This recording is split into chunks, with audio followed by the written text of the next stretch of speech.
So I'll have to see what happens. Oh!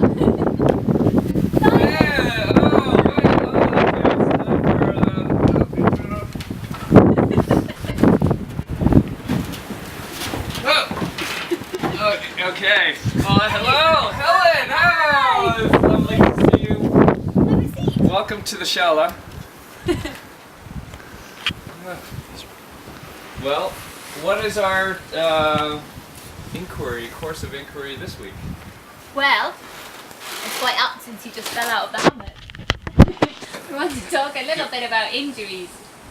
So, in yoga classes... Very timely. Very timely. Yeah. And look, you've even got a little scrape there. Yeah, on the rocks. Yeah. Lovely swim on the rocks. Yeah. So in yoga classes you often get injuries, and whether they're from yoga, which is sad, or whether they're from the outside world. So how do you deal when you've got injuries in class?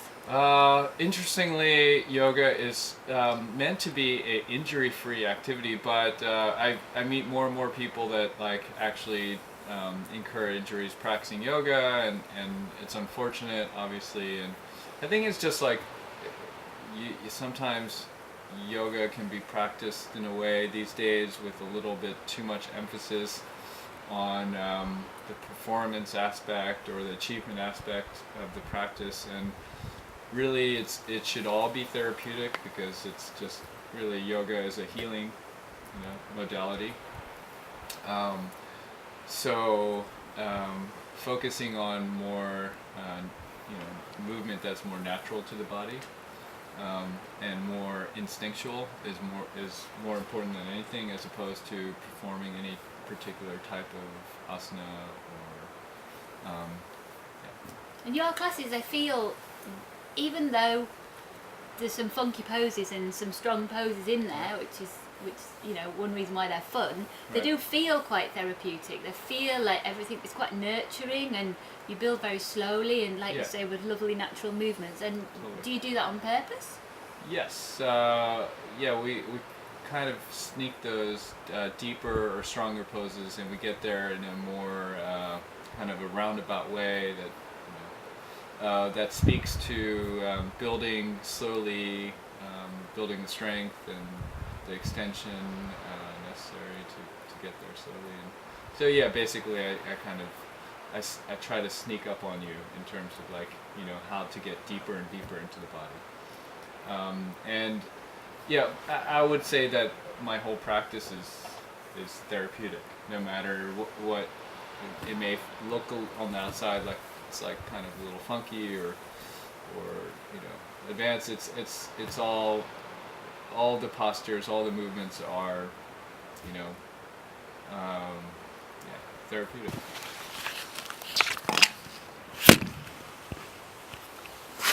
The camera's had an injury now. We'll have to deal with that later. Go on, so you've had a few injuries yourself. So everything that the whole practice,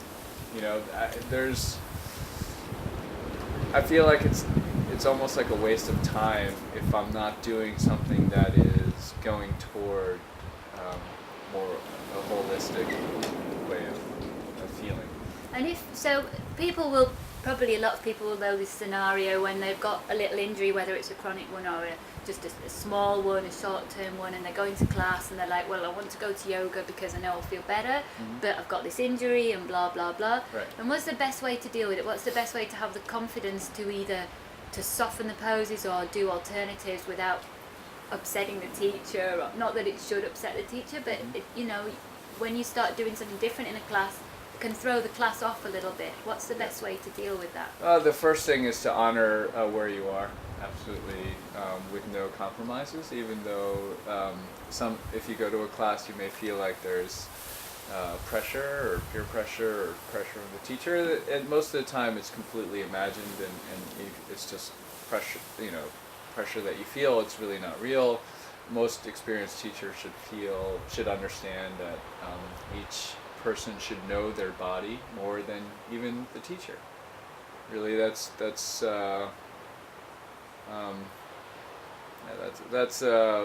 an aspect of the practice, and a classroom setting that I think is not emphasized enough is that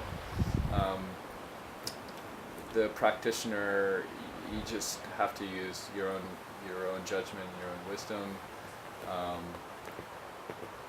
It sounds kind of funny, but a doctor, if you ask a doctor, it's like, yeah, my arm kind of hurts when I do this, and a cheeky doctor might just say, just don't do that, and that's essentially it. You shouldn't do movements that hurt. You should only be doing movements that feel right. And with those injuries, you just have to get to know those injuries in an intimate way, and it's the best way. The best way to address those injuries is to get to know them and to heal them yourself.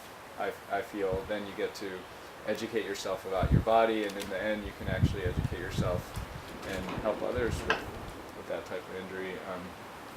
They say that in yoga that injuries can be your best teachers because they can teach you so much about your body and how it works.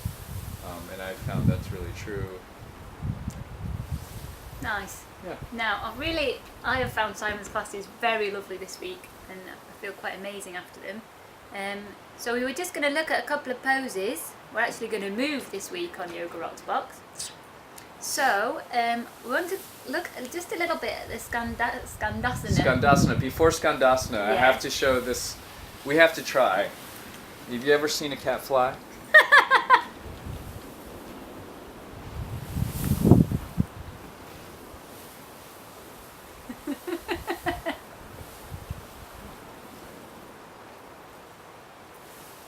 And cats always land on their feet. That's a key if you're trying to do inversions, is landing on the feet. Okay, here we go. Skandasana. Okay. Skandasana is a super therapeutic, well-rounded pose for any type of practitioner of any sort of different movement. You'll find it in martial arts, you'll find it in sports. It's a deep lunge, hip opener on one side, and a great leg stretch on the leg that's extended. And it's great for the spine because it's obviously connected to the hips. Many great purposes of this stretch.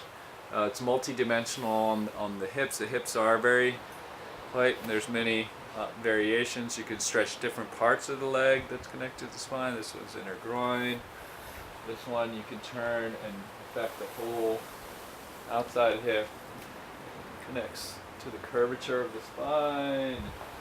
Many movement possibilities from Skandasana, and many transition possibilities. You can do deep hip openers going under. Preparation for arm balances.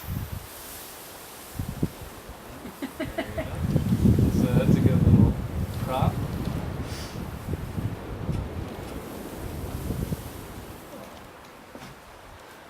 There. So that's great. And so you were interested in trying Bakasana to handstand today. I thought that it might be, a little bit exciting. Okay. If the Hello, Alright. cats. So let's try. Okay. Let's try. You can try facing me. Okay. Let's face right here. Put your hands right here. Okay. And first we'll come into Malasana. It's a yogic squat. Again, this is also great for the hips, great for the spine. You can extend the spine in Malasana. You can also do a nice flexion of the spine, rounding the spine, relaxing the shoulders and neck, getting the hand connected, moving the hips around. And then you'll connect the hands to the ground, and you make a shelf. Start to make a shelf and connect the knees high on the back of the arms. And the key here is keeping the shoulders high and keeping your eyes head up, keeping your eyes on a point here, keeping the shoulders away from the ground. And we catch here. Go right up. Here. With the hips rising. And bending the elbows, keeping the chest up, keeping the core strong, and bending the knees. And then bend the arms to move the chest and elbows forward. Catch the knees on the arms. We're right back at it, and right back to Malasana. Whew. Thank you, Simon. Perfect. Thank you, Helen. Thank you for watching Yoga Rocks Box this week. Simon Park will be back at Yoga Rocks next year, and we're very much looking forward to it already.